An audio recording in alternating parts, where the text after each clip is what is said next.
DJs BrewTube Booze Review! It's time to dive into the spirit world. Not because we have a Ouija board in front of us, no, because we have a delicious bottle of craft spirits in front of us. And from whom do we have said craft spirits? We have it from West Distillery out of Park City, Utah, US of A. Yay, yay! And what product do we have from them? We have their West Campfire. This is a blended whiskey. It's a year-round serving. It clocks in at 46% ABV or 92 proof. And proof, it's scaring me already. It's 5 to 8 years old. The blended products that are in here, we'll get into that in a moment. And the price level for this product is between $52 and $60, depending upon where you find it. Now, like all the West products that I've seen, this is not chill filtered. That's the trend in craft sort of spirits land. Now, what about the blend?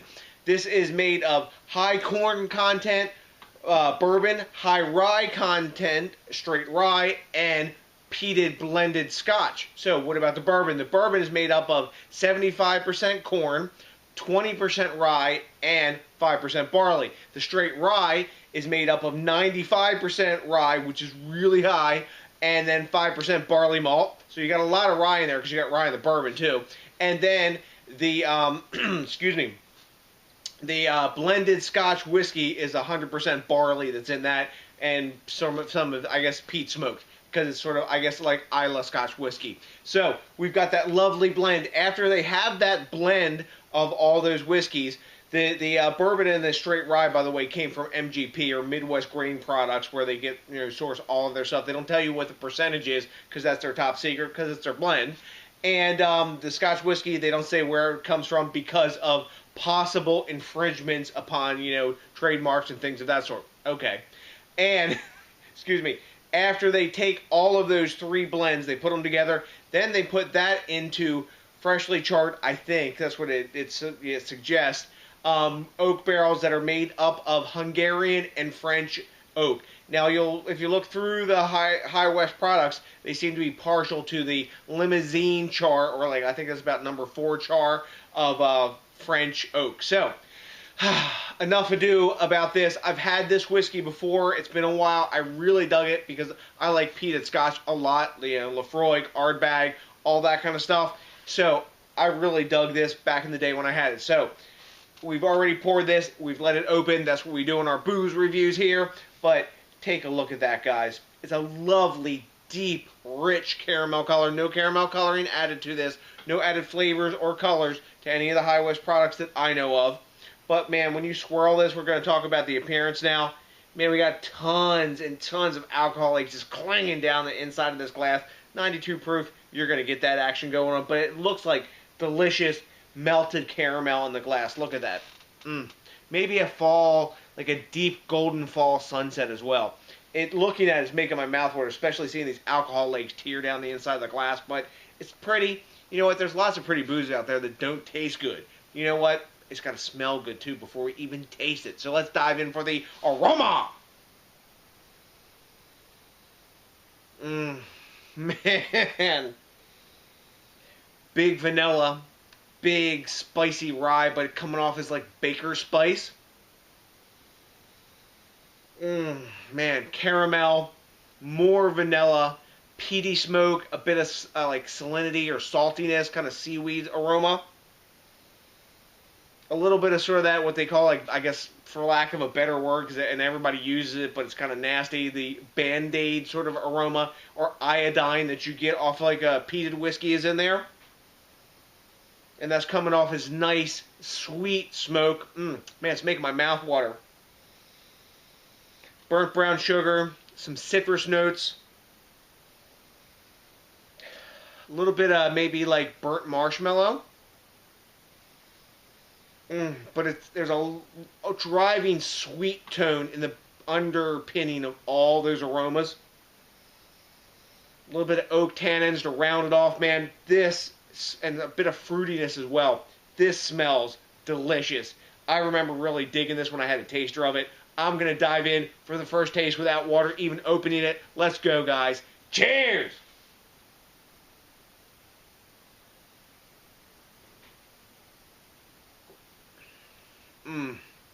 Man. Wow. Big up front. Vanilla hit. Then following right after that comes a nice hit of peaty smoke. That sort of, kind of like I was talking about, that salinity, like salt sea air that you get from Islay whiskey is in there.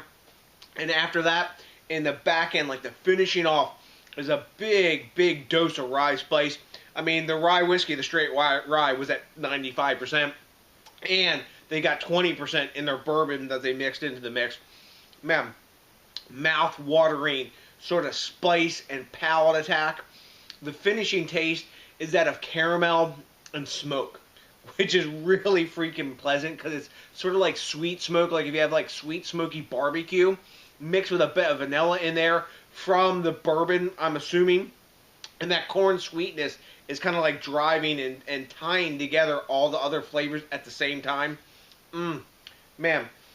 And there's a touch of citrus in there, but there's other flavors, that caramel, that burnt sugar thing going on, then the smoky, peaty thing with the salinity and everything are really big in the flavor profile. Then wrapped off from that like spicy rye baker spice action going on.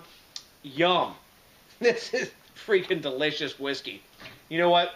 I'm ready to put a little bit of water here. I really don't even want to put water in this. I just want to drink it, but that's how we do our reviews around here. We tell it to you both because some folks don't like the straight-on attack right out of the bottle. So, let's get a bit of water in here.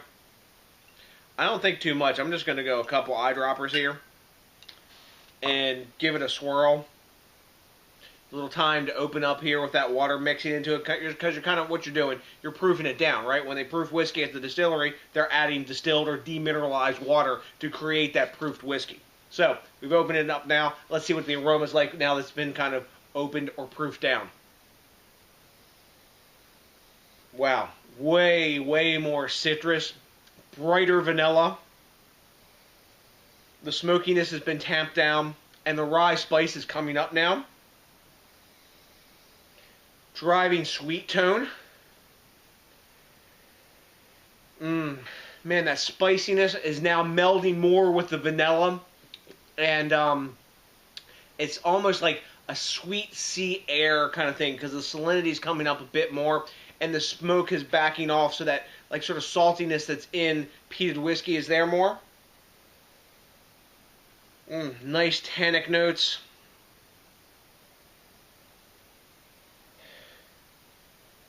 Now, at the end of it, as this is opened up even more, as I keep swirling it, there's a lovely, open, full caramel aroma. Yum.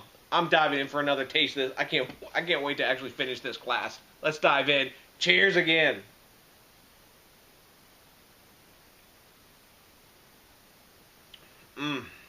Man, that water, that little bit of water that I put in there, balanced it, smoothed it out, took the big rye spicy bite that was in the back end out of it, gave it a little bit of less warming in the chest, less mouth watering, really strong. As it invades your palate, the smoke comes back in the back end more now than it was. It was a little more up front before. Now it's more of a background player, while up in the front, that vanilla is just playing big tunes with the citrus and a kind of like some marzipan as well. The Band-Aid-y sort of iodine note has been tamped down by the water a little bit and balanced out some, but it's still there as a background player. But the smoke is kind of wrapping everything up together with the vanilla now. Wow. Super tasty. Like, crazy easy to drink for its heft. I mean, 46%, 92 proofer here. That's not a small drink that you're having, but wow. Goes down crazy easy for what it is. Bravo to High West. This is a really great blend, and that's why they keep it secret, because somebody else could blend it and kind of create the same product, but this is a lovely drink, even more of the so than this nice hand-blown bottle here that they put it in, because High West does this stuff upright. So, you hear I am digging this. Let's grade it now. I think overall blend, they've done a really great job. The proof is where it should be. It's a little pricey for what it is, though it's really tasty, and I can see why they're charging. They can get the price, because this is a bottle I would buy again. I paid $52 for this myself. I would buy this again. It's super tasty. I'm going to go A on this. I'm going 95. It's super well made, very well blended, easy to drink. If you like peated whiskey and you like maybe a little more sweetness, maybe that's something you've been looking for, with a bit more viscosity in the body, because it's got a little bit more oily, slick body than a straight up Islay whiskey would have. This is definitely a drink for you, definitely something to explore, and I'm digging it. I'm going to have no trouble finishing the rest of this dram with a big-ass smile on my face, and I may pour myself a little more. Why not? I've earned it this week, trust me. Even got my workout in, so I've earned my booze. So, have you had High West's Campfire? If you have, let me know what you know, because I like to quid pro quo back and forth. You know what's also really important? Is when you think globally, drink locally, and support the craft spirits movement. There's plenty more craft distillers around you. Hook them up. This, even though this isn't local to me, this is still a craft product. Support that craft spirits movement, man.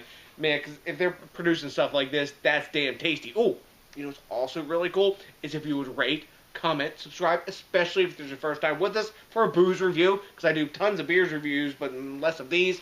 You know what? If you could do me a big favor, too, and consider smashing that like button, that would totally freaking rock. And put my big-ass booze drinking happy face on. So, to the next DJs BrewTube, I got nothing but a big, big bunch of High West Campfire drinking love for you. And you know it's coming by now. You're ready for it, aren't you? Hell yes. A big peace out!